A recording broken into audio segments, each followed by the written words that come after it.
اکثر والدین اسے محض نخرے سمجھتے ہیں، لیکن میڈیکل سائنس کہتی ہے کہ بچے کا معدہ اس کے جذبات کا آئینہ دار ہوتا ہے۔ السلام علیکم۔ کیا آپ کا بچہ کھانا دیکھ کر بھاگتا ہے؟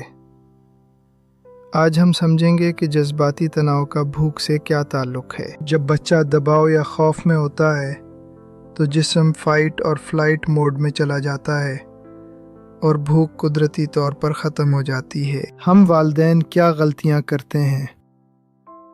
زبردستی کرنا یا دسترخوان پر تنقید کرنا بچے کو کھانے سے مزید دور کر دیتا ہے۔ حل یہ ہے کہ دسترخوان کو پرسکون بنائیں، بچے کی پسند کا احترام کریں اور اسے خود فیصلہ کرنے کا موقع دیں۔ یاد رکھیے، بچے کا پیٹ بھرنے سے زیادہ اس کا دل بھرنا ضروری ہے۔